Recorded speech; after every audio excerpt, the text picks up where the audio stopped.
Happy first week after Easter, Christ the Savior Church. As always, this is a huge joy and honor to worship our resurrected Lord this Lord Sunday with you. And I'm super excited for this one for two reasons. First of all, we are going to do it a little bit differently from what we do normally. And I'm not going to have 3 points in my sermon, so be ready for that. But instead, we're just going to go through the entire story. And secondly, the chapter 21 in the Gospel of John is one of my favorite chapters in the entire Bible. And here's why.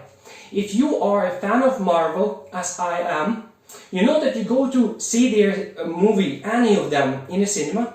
And first of all, you know that it's going to be good, because it's Marvel, right? You are their fan, you love the movies, you know it's going to be good. Secondly, you know that when the film is over and the credits are rolling, technically it's not over yet and you remain seated. Why? Because you're waiting for 2 or 3 short videos, the post-credit scenes, which are going to be shown to give you a hint on what's going to happen in the future, with the future films, with the future of the characters that are in the film. And so this is super amazing. You remain seated, you wait. And I'm excited because Apostle John did exactly the same as his 21st chapter in his Gospel.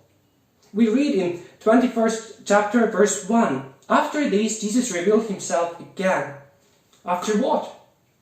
After the resurrection. You read through the entire Gospel of John and you get to chapter 20 and logically the Gospel story is over. Look, Jesus got resurrected. He appeared to doubting Thomas who couldn't believe without seeing. And then Apostle John adds the concluding statement in verses 30 and 31. Now Jesus did many other signs in the presence of the disciples which are not written in this book, but these are written so that you may believe that Jesus is Christ, the Son of God, and by believing that you may have life in His name. So this is kind of a logical concluding statement. The film is over, the credits are rolling, that's it. Well, not really. We have chapter 21. We have the post-credit scene. Why? Why would we have to have it? There was one guy who was pretty significant to the entire Gospel story. His name is Peter. And the last mention we have of Peter is when he made a joke out of himself. Right? He just embarrassed himself very, very badly. And he made a huge mistake. See, there was a moment when Jesus told his disciples that they are going to forsake him. And Peter stands up and he looks at Jesus and he says, Jesus, even if all of these other losers are going to forsake you, I will never. Because I am the super Christian guy. Right? Even if they're going to threaten me to kill me, I will never deny you. And Jesus looks at Peter and he says, Peter, you are going to deny me 3 times before the rooster crows by tomorrow morning. And guess what? He did. A few hours later, a teenage girl comes to him and says, wait a second, are you the guy that was walking with Jesus? Are you the guy who was among them? What did our superhero Christian say? There's no way, no, it wasn't me. It was everybody else but not me. And so he denied Jesus all 3 times. And the Bible says after that he realized what he had done. And he started crying bitterly. He was humiliated, he was crushed. And that's why we have chapter 21. Spoiler alert, I just have to tell you that, okay? Jesus appears in this scene again and he restores Peter. And like in the best Marvel tradition, Apostle John gives us a hint to what's going to happen in the future. We're going to read it. I'll tell you it right now because I can't keep it in myself. Jesus says, feed my sheep. And we know what happened in the future with Peter. He became the foundation for the church. He became the one who was feeding the sheep. The story of Peter is the story when we so clearly see the application of the gospel in real life. And how it changes, it restores you to God, and it gives you hope. So let me ask you this. Have you ever been where Peter is? Are you the modern day super Christian guy or girl? Promising to God to never forsake Him. Promising to God to never fail Him. But then you do. And you fail Him again and again and again. And then you embarrass yourself. And then you feel disgusting about yourself. Well, if you are, good news for you, you're not alone in this. You are really not alone in this. And the best news for you is chapter 21 one of John is for you today, right now. So we read, after this, Jesus revealed himself again to the disciples by the Sea of Tiberias, and he revealed himself in this way. Simon Peter, Thomas called the twin, Nathanael of Cana in Galilee, the sons of Zebedee, and the two other of his disciples were together. By the way, how would you feel to be these other two guys? Like literally everyone in this story gets named but you. It's like you see the profile picture of somebody in Facebook, and you were in that picture, but they cropped you. Like there were 3 people, and they cropped one person, and that one person is you. Right? Everybody gets named. Simon Peter, he gets his full name. Thomas called the twin, he gets not his name, but also his nickname. Nathanael of Cana in Galilee, he gets where he's from. 2 sons of Zebedee, they got their family name mentioned. And the 2 other guys, who cares? I just love John. I love how he writes it all. I'll tell you more about that later. Verse 3. Simon Peter said to them, I'm going fishing. Fishing was the thing that Peter did before he was called by Jesus. Peter depressed. Peter devastated over his failure. He goes back to his pre-Jesus life. Has that ever happened to you? Depressed, disappointed in yourself, embarrassed in yourself. You go back to whatever you know best, to whatever is comfortable to you, to your pre-Jesus life, to ... fill the gap, whatever it is for you, I don't know. You go back to it. Peter did. Peter went back. And they, Thomas, Nathanael, 2 sons of Zebedee, and 2 other guys, said to him, we will go with you. They went out and got into the boat, but that night they caught nothing. He went back to his old lifestyle, but it wasn't the same anymore. He fished all night and he got nothing. Literally nothing. How about that? Is that familiar to you? You go back to your old lifestyle, to whatever you've been doing before Jesus, but it's not the same. You just cannot find the same satisfaction in it anymore. It's not the same for you. Yet you are still too disencouraged to keep going forward with God. Verse 4. Just as day was breaking, Jesus stood on the shore. Yet the disciples did not know that it was Jesus. Jesus said to them, Children, do you have any fish? They answered him, No. He said to them, Cast the net on the right side of the boat, and you will find some. Wow. This has to be like the set of the worst things you could possibly say to the fisherman. First of all, he called them children. They're full-grown men. Secondly, knowing very well that they were fishing all night and they caught nothing, he said, Hey kids, did you catch anything? And they're like, No, we didn't. And thirdly, he gives them the fishing advice. Did you get that? Just a random person gives the fisherman, professional fisherman, the fishing advice. Maybe you should have cast out on the other side of the boat. This is like talking to the football team when they go into the changing room after getting demolished on the football field. Right? Hey kids, how did it go? Did you win? No, we didn't. We got killed. Oh, well, maybe you should have tried some passes. You know, football, we have to pass each other. This is just so embarrassing. Quick question. Why is Jesus doing that? Is that just to laugh at them? Is that just to embarrass them? No. No. He needed Peter to be honest with himself. He wanted Peter to admit that he fished all night and he got nothing. He wanted Peter to say, I went back to my old life. But it's not the same for me. I'm not happy with it. See, Jesus always wants you to be honest with yourself. The first person you have to stop lying to is you.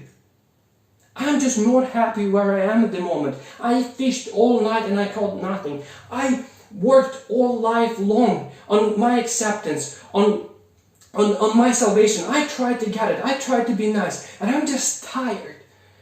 I don't like where I am. I don't like where I'm going. Verse 6. So they cast it. And now they were not able to hold it in because of the quantity of fish. The disciple whom Jesus loved, which by the way, John's name for himself. Again, I just love John. I really do. Therefore said to Peter, It is the Lord.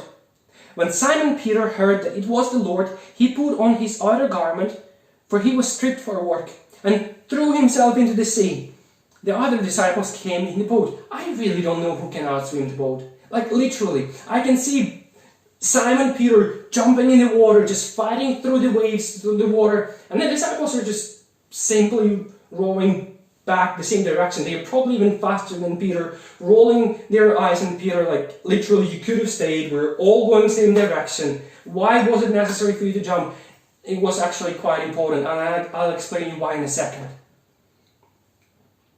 Dragging the net full of fish, for they were not far from the land, but about 100 yards off. When they got out of the land, they saw the charcoal fire in place, with the fish laid out on it, and bread. Jesus said to them, "Bring some of the fish you just caught."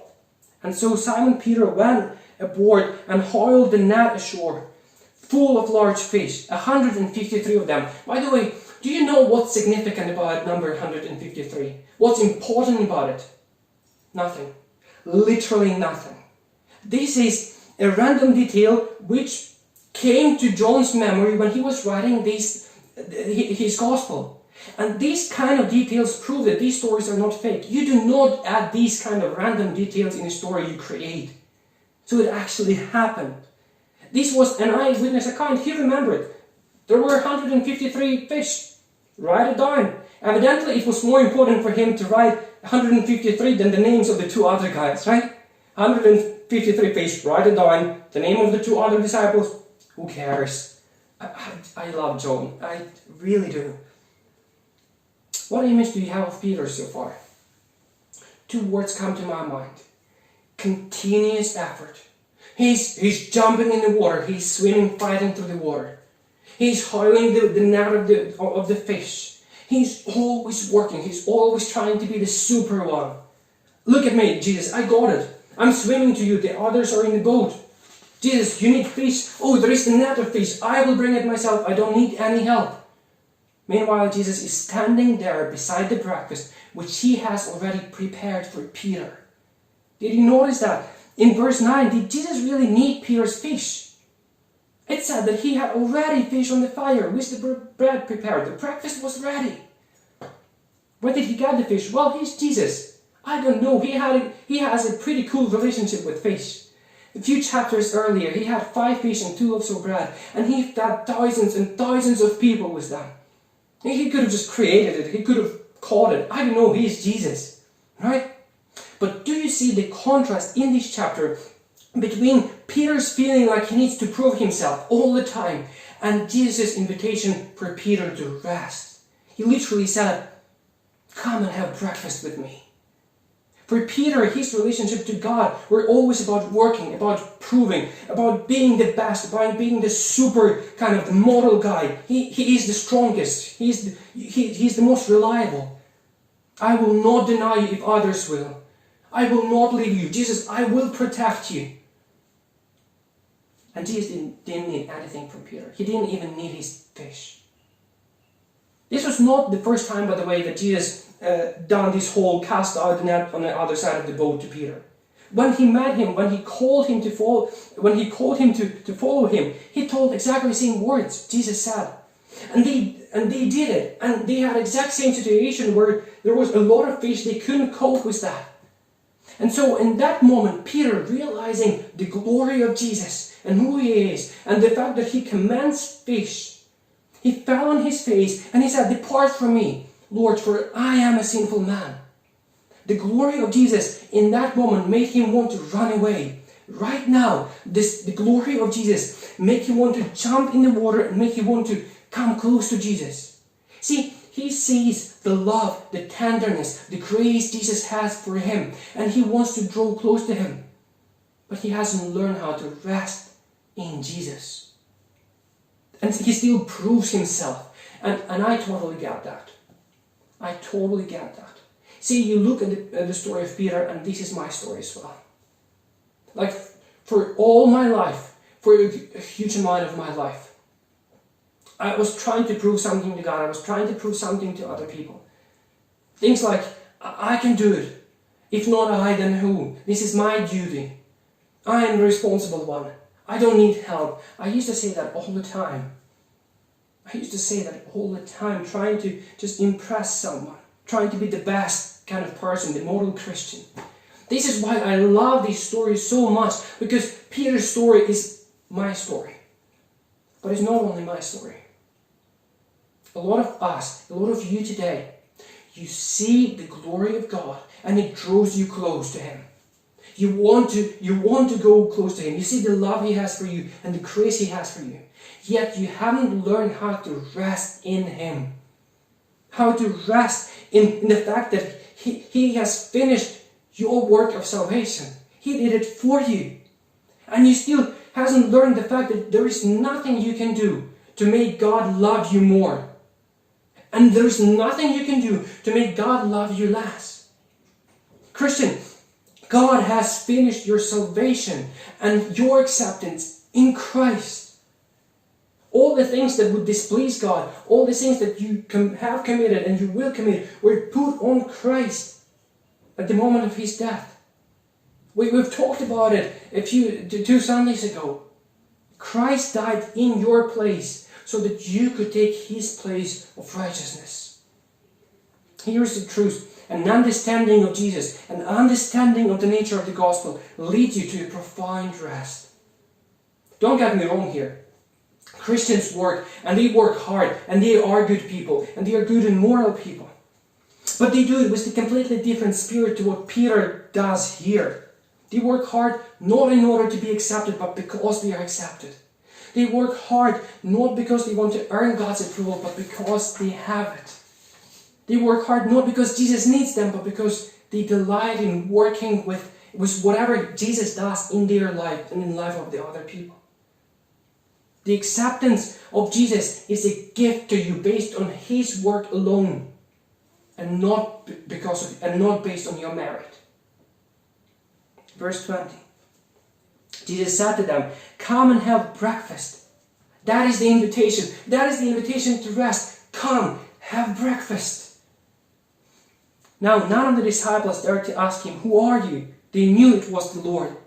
When they had finished breakfast, Jesus said to Simon Peter, "Simon, son of John, do you love me more than these?" He said to him, "Yes, Lord, you know that I love you." He said to him, "Feed my lambs." He said to him the second time, "Simon, son of John, do you love me?" And he said to him, "Yes, Lord, you know that I love you." He said to him, "Tend my sheep." He said to him the third time, "Simon, son of John, do you love me?" Peter was grieved because he said to him the third time, "Do you love me?" Why was Peter grieved? Why was he upset? Because he figured that Jesus asked him 3 times the same question, "Do you love me?" Because he denied Jesus 3 times. In fact, it just appears that Jesus said this whole thing to remind Peter about his failure. Think about it. Jesus asks the question, "Do you love me?" around the fireplace. Peter denied Jesus around the fireplace. Jesus asks him the question, "Do you love me more than these?" The exact words that Peter said to Jesus, they were, "Jesus, even if all these others will forsake you, I never will. Even if they will deny you, I never will." And so Jesus says to Peter, "So Peter, do you really love me more than this? Do you really love me more than them?" Why is Jesus doing that again? Is that cruel?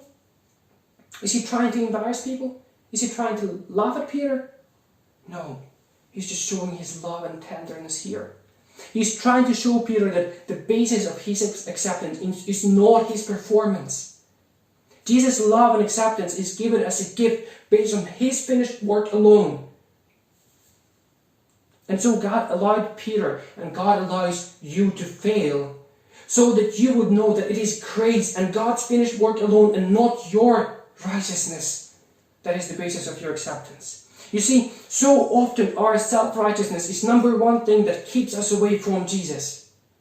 Jesus said, "It is easier for a camel to pass through the eye of a needle than for a rich man to enter into the heaven." Well, of course He was talking about the wealth, but it's also rich in resources. It's rich in ability. It's rich in righteousness. The truth is, your strengths keep you from realizing how fragile your life is. Your gifts keep you from realizing how much more help you need from others. And your self-righteousness keeps you from realizing how desperate you need forgiveness. Verse 18. Truly, truly, I say to you, when you were young, you used to dress yourself and walk wherever you wanted. But when you're old, you will stretch out your hands, and another will dress you and carry you where you go, when you do not want to go. These he said to show by which kind of death he was to glorify God. And after saying these, he said to him, follow me. What is Jesus referring here to? He says, one day, Peter, you will stretch out your hands, and you will be crucified. Now, is that good news or bad news for Peter? Probably dying the worst possible death, dying on the cross, could seem like a bad news. But not for Peter. Let me show you why. Jesus basically says, Peter, do you remember that promise you gave me? You will never deny me, even if someone threatens you to kill you. Even in the face of death, you will never deny me. So Peter, there will be one day you will make good on that promise. One day they will crucify you, Peter. You will stretch out your hands. They will kill you. And you will not deny me. That day you will show how much of worse I am to you. I'll be more to you than your life. Jesus used an old image here when you think about it. He compared stretching out your hands by dying on the cross to stretching out your hands as babies do when they're about to be picked up. Why so? You see, little babies, they stretch out their hands because they are totally helpless and they absolutely trust you. I just see it in my own son. This is my first reference to my child, I think, in my sermon. I just pick him up. He stretches out his hands and he doesn't know what's going on. I can do whatever I want with him. I can dress him. I can lift him. And I can just take him any place I want right now. And so, this is the picture. Jesus says, Peter, you will stretch out your hands to me. And this is the picture of childlike dependency, intimacy, and trust. That posture towards God is what will give strength to Peter to die that death. Peter thought that his strength come from him being a man, Christian superhero, from the best kind of guy, from his efforts, from his proving. But Jesus said that his strength would come from him totally depending and absolutely trusting God.